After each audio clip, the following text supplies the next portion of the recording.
ओम। अंधविश्वास नौवां भाग। क्या सच में भूत होते हैं? भारतीय समाज का एक बड़ा तबका भूत प्रेत जादू टोना जैसी बाधाओं पर यकीन करता है। इनका मानना है कि जिस किसी की मृत्यु से पहले कोई इच्छा पूर्ण नहीं हो पाती और वह पुनर्जन्म के लिए स्वर्ग या नरक नहीं जा पाते, वह भूत बन जाते हैं। वो किसी के भी शरीर में घुस जाते हैं, उससे अजीबो गरीब हरकतें करा सकते हैं। भूत प्रेत में विश्वास ईसाई और मुस्लिमों द्वारा कई पीढ़ियों से भारत के लोगों के दिमाग में गहराई से जोड़ा गया है और यह आधुनिक तकनीक और वैज्ञानिक विकास के युग में अभी भी बना हुआ है। भारत में कई कथित तौर पर भूत से पीड़ित स्थान हैं, जैसे कि जीर्ण इमारतें, शाही मकान, किले, बंगले, घाट आदि। कई फिल्मों का निर्माण इस विषय पर किया जा चुका है। आज अनेकों जगह पर भूत उतारने के अड्डे बने हुए हैं। इनमें ईसाई चंगाई सभाओं में या फिर चर्च से लेकर अनेकों बाबाओं के दरबार में ही नहीं, बल्कि देश में कई मंदिर दरगाहें हैं जहां तथाकथित रूप से भूत या प्रेतों से सताए हुए लोग पहुंचते हैं। इन जगहों पर पहुंचे लोगों की हरकतें वाकई सामान्य लोगों से अलग होती है। कई पीड़ित खुद को ही चोट पहुंचा रहे होते हैं। यहाँ के प्रचलित दृश्यों में महिलाओं का बाल खोलकर सिर को हिलाना, पटकना, अजीबो गरीब आवाजें निकालना, पुरुषों का भूत प्रेतों से बात करना, ये सब दृश्य भारत के कई धार्मिक स्थानों या बाबा ओझाओं या मौलियों के यहाँ दिख जाते हैं। भूतों की कई वैरायटी मानी जाती है। इसमें प्रेत, पिशाच, डायन और जिन्न जैसे कई प्रकार के कथित भूत प्रेत होते हैं। ऐसे में सवाल बन जाता है कि आज से 1000 साल पहले तक भारत में भूत प्रेत नाम की कोई चीज नहीं थी, न यहाँ तक इनका कोई जिक्र था। इंसान मरते थे, अंतिम संस्कार किया जाता था, लेकिन भूत का जिक्र नहीं था।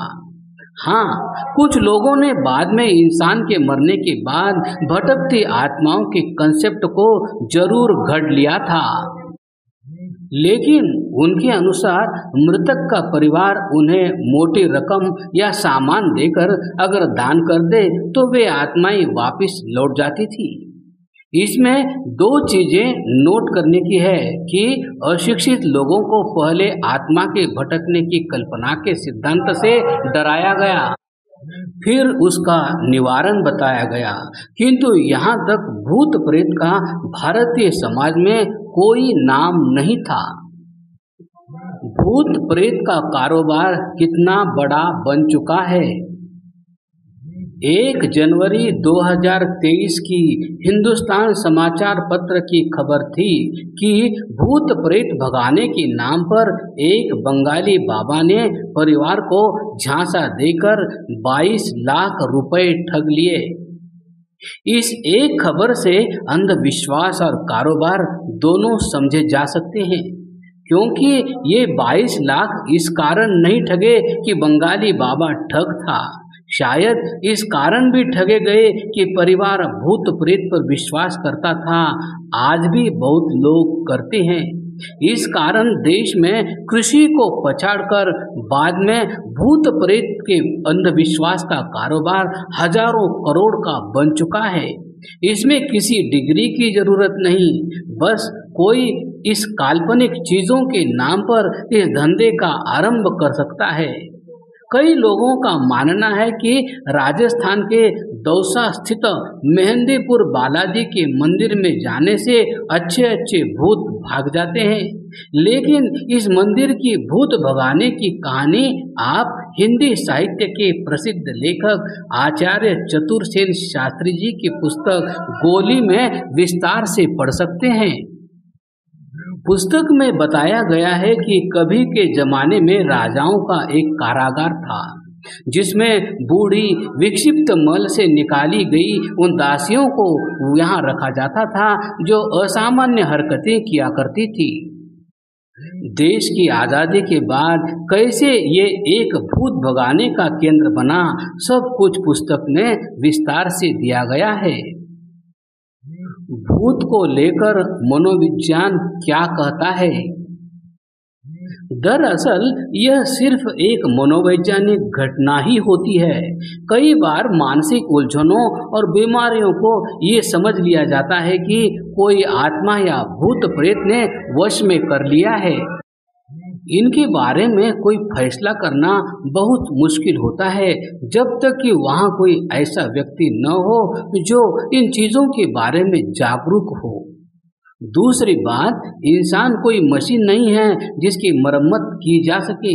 इंसान के अनुभवों को समझना और कैसे भावनाएं स्वास्थ्य से जुड़ी हैं, ये जानना बहुत चुनौतीपूर्ण बात है। अक्सर हम छोटे बच्चों को डराने के लिए या किसी काम से रोकने के लिए भूत प्रेत की कहानियाँ, झूले वाले बाबा ले जाएंगे जैसी काल्पनिक कहानियाँ बताते हैं। लेकिन क्या आपको पता है कि ये तरीका कितना गलत है? ये आपके बच्चे के दिमाग पर बुरा असर डाल सकता है। ये डर बच्चों के पूरे जीवन का एक भाग बन जाता है। फिर पढ़ाई, फिटनेस, खेलकूद, हर काम करने के लिए ये डर उन पर हावी रहता है।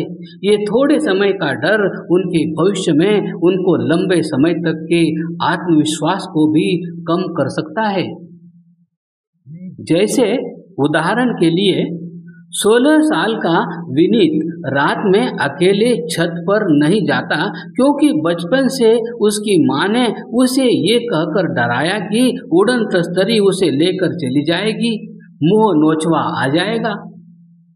विनीत छत पर जब भी अकेले खुले आसमान में लेटता है तो उसे यही कहानियाँ याद आती है। भले ही विनीत की माँ का इसके पीछे सिर्फ यह इरादा था कि कहीं वो अकेले छत पर गया और गिर गया तो उसे चोट आ सकती है, लेकिन ये काल्पनिक कहानियाँ अब उसके जीवन का एक भाग बन गई है। दूसरा, असाधारण घटनाक्रम से जुड़े मनोविज्ञान को समझने के लिए वैज्ञानिक न्यूरोसाइंस की भी मदद ले रहे हैं। असामान्य परिस्थितियों में कई बार हमारी आंखें अलग ढंग से व्यवहार करती है। कम रोशनी में आंखों की रेटिनल रॉड कोशिकाएं सक्रिय हो जाती हैं और हल्का सा मुड़ा हुआ सा नज़ारा दिखाती है। मनोविज्ञान के अनुसार आंख की पुतली को बेहद कोने में पहुंचाकर अगर हम आखिरी छोर से कोई मूवमेंट देखें तो वह बहुत साफ नहीं दिखता है, डिटेल भी नजर नहीं आती है, सिर्फ काला और सफेद ही दिखता है। इसका मतलब साफ है कि रॉड कोशिकाएं रंग नहीं देख पा रही है। हो सकता है कि ऐसी परिस्थितियों में हमारा मस्तिष्क सूचना के अभाव को भरने की कोशिश करता हो। दिमाग उस सूचना को किसी तार्किक जानकारी में बदलने की कोशिश करता है। हमें ऐसा लगने लगता है जैसे हमने कुछ विचित्र देखा है। तर्क के आधार पर हमें लगता है कि शायद कोई भूत ही होगा। भूत ही क्यों? क्योंकि हमें बचपन से भूत प्रेत के किस्से बताए गए हैं, फिल्मों में भूत दिखाए जाते हैं। मसलन ऐसी अवस्था में हमें वही चीज दिखाई देती है जो डर हमारे अंदर छिपा है।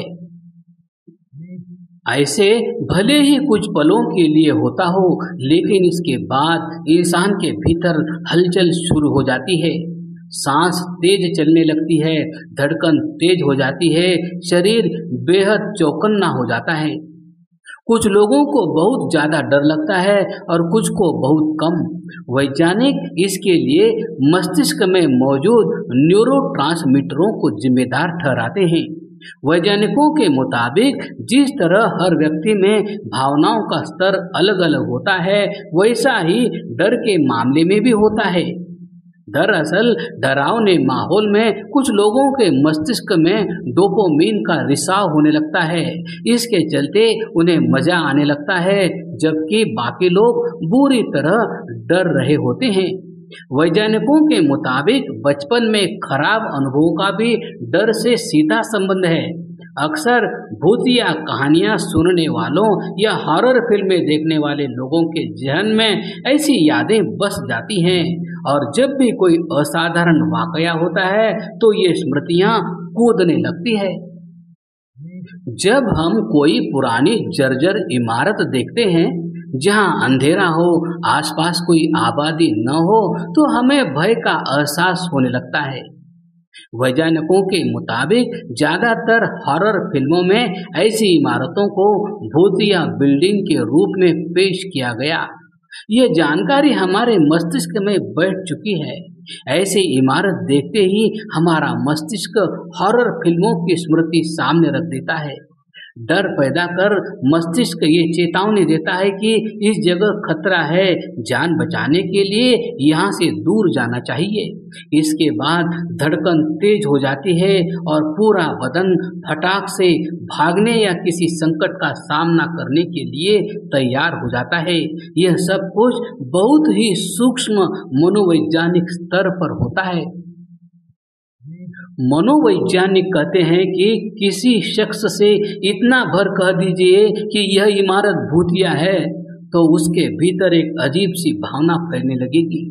इसके बाद उस इमारत में जो कुछ भी सामान्य ढंग से घटेगा वो डरावना महसूस कराने लगेगा।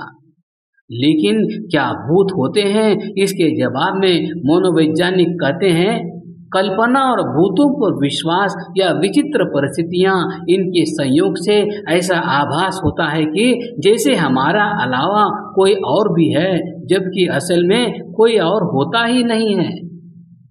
दूसरा, कई बार ऐसा भी होता है कि कई लोग अपनी मनमानी के लिए पहले परिवार पर दबाव डालते हैं। जब परिवार उनकी मनमानी नहीं मानता तो वो उस स्थिति में असामान्य हरकतें आरंभ कर देते हैं।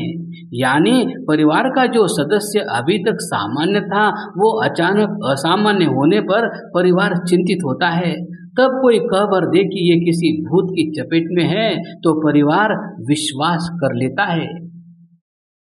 तीसरा, मस्तिष्क का कंट्रोलिंग सिस्टम।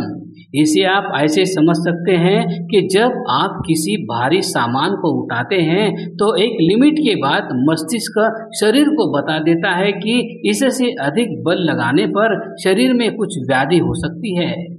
तब इंसान किसी दूसरे की मदद लेकर भारी वस्तु को इधर उधर करता है। लेकिन कई बार मानसिक विकार के चलते मस्तिष्क का कंट्रोलिंग सिस्टम बर्बाद हो जाता है। ये गुस्से में भी हो सकता है, यह दुख या पीड़ा में भी हो सकता है, या अन्य कारणों से। उस दौरान मस्तिष्क शरीर से अपना कंट्रोल लगभग खो देता है। तो तब इंसान किसी भारी वस्तु को उठाकर इधर उधर फेंक दे या तोड़ दे, तब लोग ऐसा समझते हैं कि इंसान के अंदर कोई बाहरी ताकत ने प्रवेश किया, अन्यथा ये ऐसा नहीं कर सकता। ऐसे तमाम मनोविकार हो सकते हैं, डर हो सकते हैं, सोचा समझा प्लान हो सकता है, और ये सब चीजें भूत प्रेत जैसी चीजों को जन्म दे देती है, जिनका कोई अस्तित्व नहीं है, सिर्फ कल्पना भर है। क्रमशः